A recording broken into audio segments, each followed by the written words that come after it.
En el año 2013 salió la película La Batalla de los Dioses de Dragon Ball Z y trajo de vuelta a la palestra a esta serie icónica que sin duda marcó de manera transversal al anime y a la cultura japonesa en Chile, en Latinoamérica y posiblemente en todo el mundo. En Latinoamérica pasó algo muy particular en esa oportunidad, porque apenas se supo que la película iba a tener su doblaje en versión latino, inmediatamente los fanáticos hicieron una campaña para exigir que ese doblaje tuviera las voces del elenco original de la serie. Y fue todo un fenómeno. Todo Chile se enteró de que Dragon Ball volvía, de que había una nueva película y que iba a volver el elenco original. Y contra todo pronóstico lo lograron.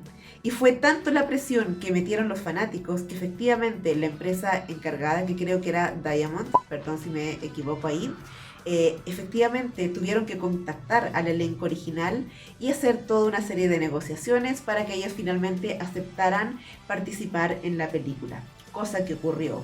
Y volvió a ocurrir 2 años más tarde en la película de la resurrección de Freezer y después en 2019 con la película de Broly y así. Y desde entonces no solo Dragon Ball ha vuelto de alguna manera al mundo de las series de anime, sino que además trajo o puso sobre la mesa la importancia del doblaje. Sin embargo, creo que hay un pequeño detalle que quizás muchas personas no han notado, y es que la importancia del doblaje no solamente está en lo que quiere el cliente, o en este caso específicamente más que el cliente, el espectador, o esta necesidad de volver a escuchar las voces originales, que sin duda alguna es un aspecto importante de un buen doblaje, sino algo mucho más importante, y es el espíritu que un doblaje le entrega a una serie o una obra en particular. En este video quiero hablar del tema del doblaje. Y sí, yo lo sé, yo no soy actriz de doblaje, no soy actriz, no es mi área de formación, por lo tanto no tengo nada que objetar al respecto, pero sí llevo varios años viendo precisamente a estos elencos de las series de anime que han compuesto estas series con las que yo crecí durante toda mi infancia, y me he puesto a analizarlas y a ver todos los detalles que a veces no salen bien, que pueden ser importantes, que a lo mejor se han pasado por alto, y cosas que sin duda han también hecho de las series lo que son. Y en este caso en particular quiero hablarte de Dragon Ball Z y del caso de su serie y su doblaje en particular. Desde que pasó este asunto con las películas de Dragon Ball, he estado poniéndole bastante atención a las entrevistas que hay de Mayor Castañeda, de René García, de Laura Torres, etcétera, de todo el elenco que está detrás de ese doblaje. Y algo que me ha llamado la atención es que ellos han dicho en más de una ocasión que Gloria Rocha, la madrina, quien fue la directora del doblaje de Dragon Ball y que de hecho fue la directora de doblaje de varias series de la época de los 90, fue bastante rebelde, se podría decir de alguna manera, a la hora de hacer su doblaje.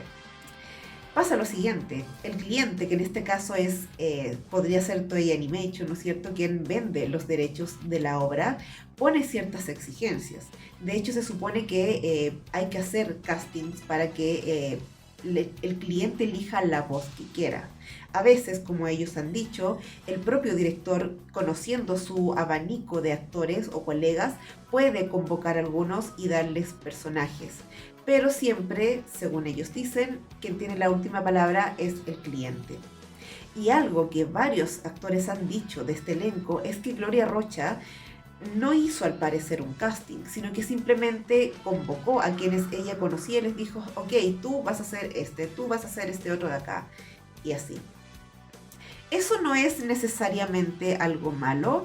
Si el director conoce a los actores que está convocando y conoce su capacidad, está bien. El punto aquí es que necesita dirigir a esos actores para poder llevarlos a interpretar la serie de la manera que es. Y de acuerdo a lo que han dicho algunos actores de este elenco, Gloria Rocha no hizo eso, sino que simplemente les dijo, este personaje es así, este otro es de esta otra manera. y ustedes, que son actores, hagan su magia, por así decirlo, ¿no? Es decir, les encargó a ellos mismos que entendieran al personaje o que lo vieran o lo interpretaran de acuerdo a la concepción generalizada que a lo mejor ella les dio acerca de este personaje. ¿Y cuál es el resultado de eso?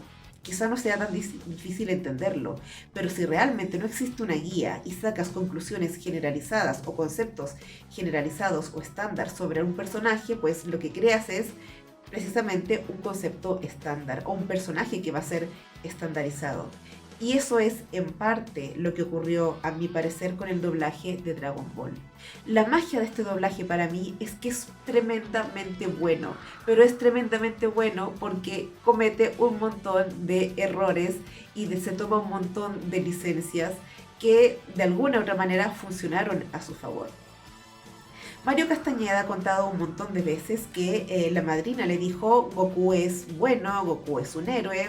Por otra parte, Mario también tenía el trasfondo del personaje que hizo Laura Torres. Recordemos que Laura Torres hizo la súper icónica voz de Goku niño, después de Gohan niño, Goten niño, además de otros niños muy carismáticos del anime. Por lo tanto, Mario también tenía una suerte de base o de pauta de cómo seguir. El punto es que el Goku de Mario Castañeda es un Goku bueno, es un Goku que es un héroe. Y eso es así porque la directora le dijo que era así. De hecho, Mario ha contado varias veces que a veces él quería que Goku tuviera, no sé, alguna suerte de palabrota o que le dijera alguna palabra un poco fuerte, por ejemplo, a Vegeta. Y la madrina le decía, no, Goku es bueno, es un héroe, él no puede decir palabrotas. Y la verdad es que todo esto de alguna u otra manera sí funciona. Y funciona porque sabemos que la serie ha funcionado. El problema es que cuando llegas a ver la serie en japonés, te das cuenta de la enorme cantidad de diferencias que hay y de lo que te transmiten esas diferencias. Para mí personalmente fue muy chocante ver Dragon Ball en japonés por primera vez porque nada era lo que yo me esperaba, nada era como yo creía que iba a ser. La voz de Vegeta no está ni siquiera a la altura de la potencia que tiene René García, por ejemplo. El uso de los honoríficos, Bulma le dice a Goku Son-kun, que es algo muy común en Japón, ¿no? Para llamar a alguien que es menor que uno. Eso no existe en el doblaje latino. Y me dirás que ningún doblaje tiene los honoríficos. Sí, es verdad. Pero de pronto pueden haber formas de adaptar eso. Podría de haberle dicho joven, no sé cuánto, o... ¿me entiendes? El tipo, por ejemplo, de cosas que ocurren con el apellido, por ejemplo. El doblaje latino omite por completo el apellido de Goku. Si tú ves el anime de Dragon Ball y Dragon Ball Z, Son Goku esto otro, Son Goku por aquí, Son Goku por allá, todo el tiempo. Y el doblaje latino ignora completamente el apellido de Goku. Goku es Goku. ¿Y qué es lo que pasa? Nada, no pasa nada. Funciona bien, funciona absolutamente bien. Y funciona bien porque esa simpleza, ese simplemente Goku, funciona tremendamente bien con el personaje que es. ¿Sí? Por lo tanto, esta suerte de error o de falla que hace el doblaje latino no resulta necesariamente en algo negativo. Lo que sí podría afectar un poco más, y podríamos discutir si es bueno o no, es lo que transmiten los personajes a través de la interpretación particular de los actores. Y aquí sí me gustaría poner una diferencia, ¿no es cierto?, una comparación entre las interpretaciones que hacen los actores japoneses versus la de los actores latinos. Como mencioné hace un rato, Gloria Rocha se quedó con esta noción de Goku como un personaje que es bueno y que es heroico. Y en concordancia con eso, Mario Castañeda hizo un personaje que era así. Personalmente a mí me parece que el Goku de Mario Castañeda, aunque todos lo amamos y yo también sin duda alguna, es una voz tremendamente buena. Es una voz de un hombre o un señor, que Goku también crece, que es muy bueno y que es muy noble y que es muy correcto. Y es una voz tremendamente formal para Goku. ¿Y cuál es el problema? Que Goku no es así. si lees el manga y luego si ves la versión japonesa de Dragon Ball, vas a ver que Goku no es para nada así. De hecho, el Goku de Masako Nozawa, que se podría decir que es el Goku verdadero o original, es un Goku que tiene una forma de hablar. En primer lugar, tiene un registro tremendamente informal. Goku no utiliza honoríficos, no trata a nadie de San o de Kun, excepto a las deidades, Kami-sama, Kaio-sama, etc. Pero no utiliza nada de eso. Bulma es Bulma, Krillin es Krillin y así. No existe ningún tipo de formalidad en la manera en la que habla Goku. Y su forma de hablar también es en su tono es informal, porque Goku habla como tirando un poco las palabras. Es como que tira algo, es muy ligero, es muy espontáneo, es muy libre de todo tipo de código social, que es algo que conecta muy bien con el trasfondo que tuvo Goku. Recordemos que Goku fue un niñito que creció en las montañas, alejado de la civilización, y que cuando era niño después ni siquiera sabía distinguir entre lo que era a nivel de estándar una mujer bella de una mujer que no lo era. Es decir, Goku es una suerte de Tarzán que no se formó bajo los códigos sociales, y eso el personaje lo refleja en su forma de hablar. Por supuesto, cuando es niño es mucho más fácil transmitir eso. Y creo que Laura Torres también hizo un muy buen trabajo reflejando esta espontaneidad del personaje. Y quizá también acompañada y amparada por las situaciones que vivía el mismo personaje durante esa primera saga. Pero luego cuando Goku crece, creo que eventualmente nos topamos con una dificultad que es evidente e inevitable, ¿no? ¿Cómo va a ser este Goku de adulto? Y la verdad es que ese Goku adulto cambia un poco, pero en otras cosas realmente no. Y yo siento que el Goku que hizo Mario Castañeda se desprende por completo del Goku original. ¿Eso es bueno? ¿Es malo?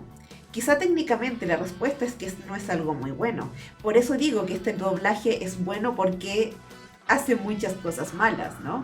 Es ahí donde yo digo, la directora del doblaje en este caso podría haber dicho, ok, vamos a examinar este personaje, vamos a mirarlo, vamos a ver quién es realmente más allá de arquetipos y a darle su especificidad. Pero no lo hizo, simplemente dijo, Goku es un héroe bueno y ya está. Y Mario hizo lo que pudo y lo que vio con eso. Pero la verdad es que Goku está lejos de ser realmente un personaje que se adapta a la polaridad de lo bueno. Es bastante más neutral en su versión original, tanto en el manga como en el anime.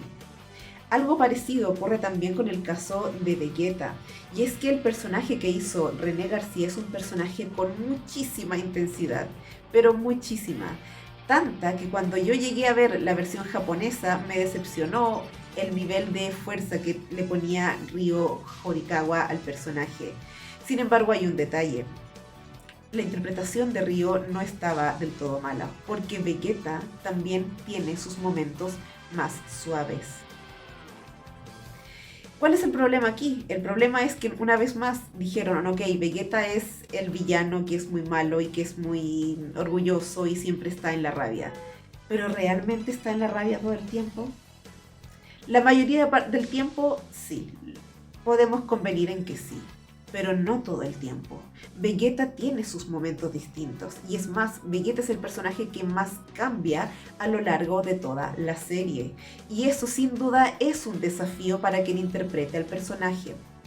Hay que decir que Vegeta también tiene una pequeña trampita, porque cuando partió la serie, ¿no es cierto?, en Dragon Ball Z, efectivamente era un villano con todas sus letras y no había más. Y en ese sentido, la interpretación que hizo René es, pues, muy acorde a lo que era el personaje. El tema es que luego de eso el personaje siguió otro rumbo y siguió creciendo, y de alguna manera este personaje que estaba todo el tiempo en la rabia, dejó de ser digamos, tan propicio para lo que realmente el personaje era. Y creo notar, sobre todo a partir de las secuelas que vinieron después en Dragon Ball Super, etc., que eso fue un poquito problemático, sobre todo en algunos momentos de la película, pero que con el tiempo obviamente René también y con una nueva dirección pudo empezar a superar o buscarlo otras formas de poder adaptarse.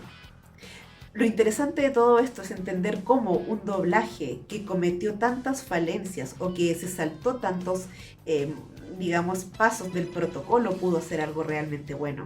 Hay una anécdota de que hay un personaje, el Doctor Gero, que aparece en la saga de Cell. Ese personaje se llama Doctor Gero, así es como lo escribió Akira Toriyama, así es como se le dice en el doblaje original, ¿no? Pero en el doblaje latino a la directora se le ocurrió ponerle Maquijero. ¿Por qué? A saber.